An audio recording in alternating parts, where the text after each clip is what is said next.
Assalamualaikum warahmatullahi wabarakatuh. Salam budaya. Jumpa lagi para sedulurku semuanya di seluruh Nusantara di dalam channel Saumas 81, channel yang menceritakan tentang sejarah-sejarah para leluhur-leluhur kita, orang tua kita yang soleh dan soleha, dan juga amal serta spiritual yang saya jalani secara pribadi. Apa kabar para sedulur? Mugi-mugi para sedulur di seluruh Nusantara di bulan Ramadan ini, bulan yang penuh berkah, selalu diberikan kesehatan, waluya jati, kelawan rahmat lan hidayah, saking kersanipun Gusti Allah Subhanahu wa Ta'ala. Amin, amin ya robbal alamin. Izinkan di kesempatan malam hari ini saya ingin memberikan sebuah ijazah tentang ilmu sir al-ikhlas, faedah dan tata caranya.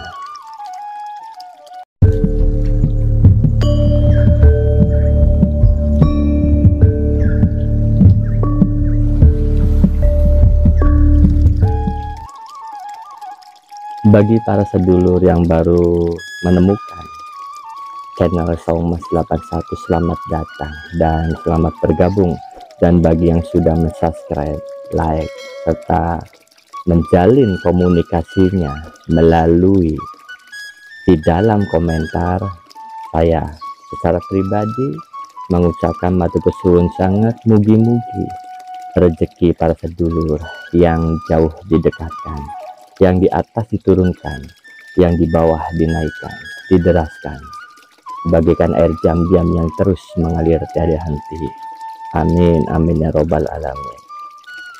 Bismillahirrahmanirrahim.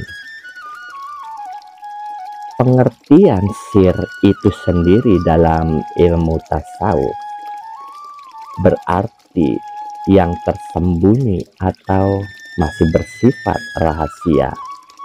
Menurut Syekh Abdul Qadir As-Sufi, mereka berkata bahwa sir ilmunya sesuai dengan makrifatnya seseorang yang mengetahuinya, dan sir itu halnya sesuai dengan makrifat yang dikehendaki Allah padanya. Saya mencoba, saya melihat, mungkin para sedulur sudah pernah cekar ulat yang berubah menjadi kupu-kupu, dan itu menjadi satu proses.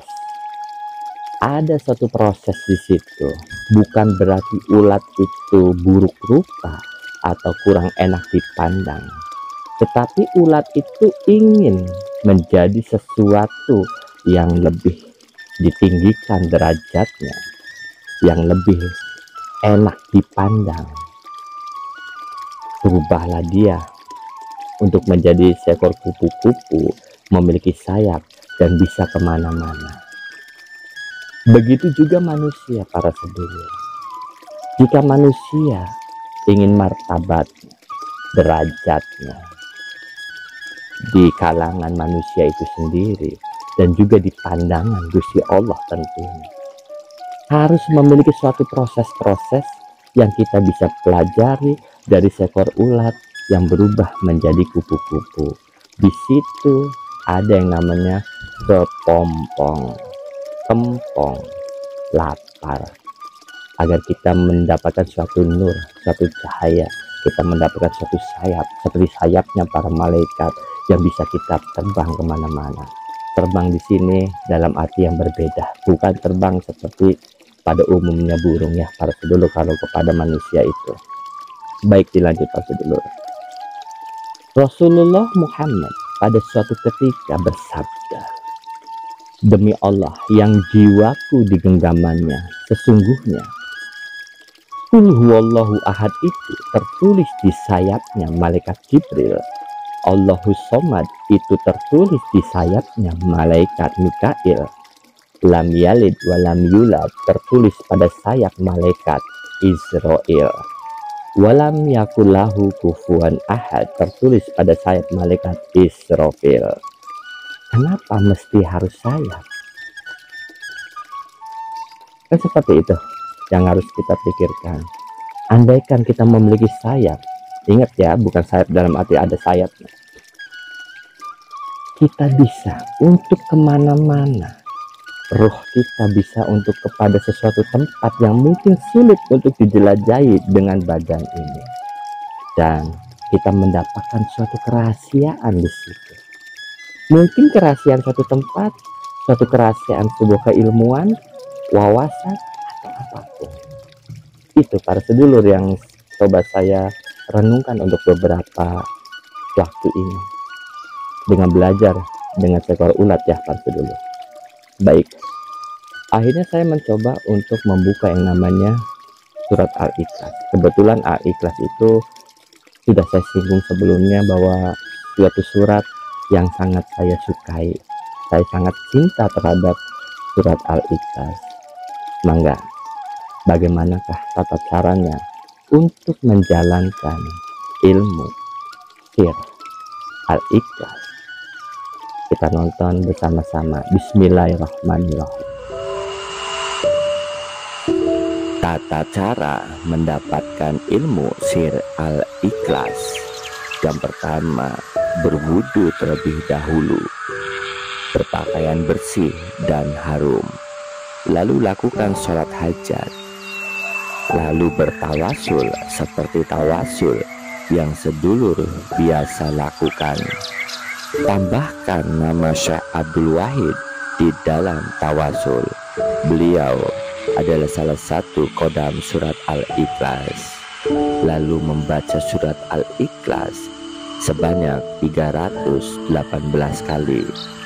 Lalu berdoa, Robi bikul huwallahu ahad wasiriha wasiri Allahus somad wasiri lam yalid wasiri lam yulad wasiri lam yakullahu kufuwan ahad habli zuriya ulumil aulia wahabli ma yarawna min alain wahabli ma yarawna min karomah wa khorki adatin fi kulli lahdoh wahabli ma yazuzu lil wilayah min khairin fil bad'i wa fin nihayah wahabli tazdida wa tafrida wahabli syuhuda wal majida bi rahmatika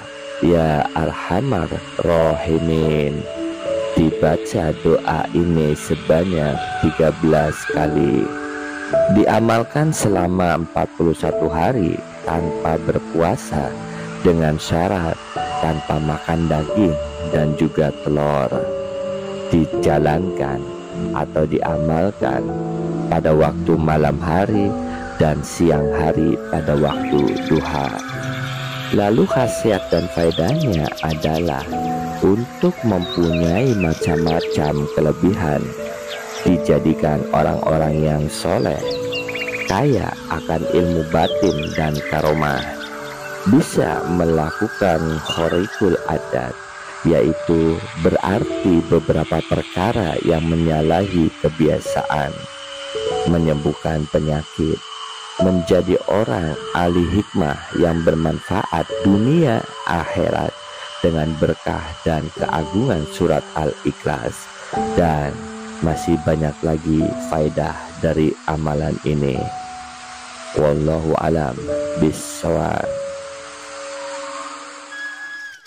Alhamdulillah sudah kita saksikan tadi tata caranya. Jika ada yang kurang mengerti, mangga silakan di dalam komentar. Insya Allah akan saya jawab sebisa dan semampu saya.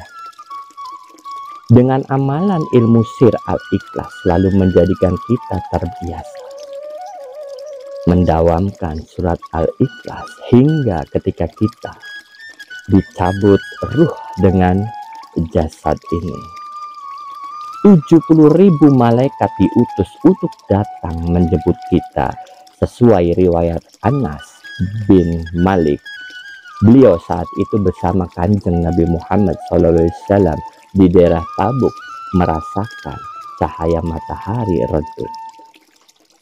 Tidak seperti biasanya, hingga malaikat Jibril datang dan berkata kepada Kanjeng Nabi, memberitahukan bahwa ada umatmu yang meninggal yang suka mendawamkan surat Al-Ikhlas. Akhirnya 70.000 malaikat turun ke bumi untuk menjemputnya. Luar biasa para sedulur. Di dunia saja kita sudah berkaromah. Mudah-mudahan kelak ketika kita di akhir hayat kita husnul khatimah dengan mencintai dan mendawamkan surat Al-Ikhlas. Sudah banyak riwayat-riwayat yang lain tentang suatu kelebihan dari surat Al-Ikhlas itu sendiri. Suatu surat yang tidak menggambarkan keikhlasan, tapi menggambarkan suatu ketauhidan. Tapi kenapa namanya ikhlas? Kula pamit para sedulur, mohon ampura jika ada munalan munukula yang kurang baik. Menurut para sedulur, kula mohon ampura. Kula pamit. Assalamualaikum warahmatullahi wabarakatuh. Salam budaya.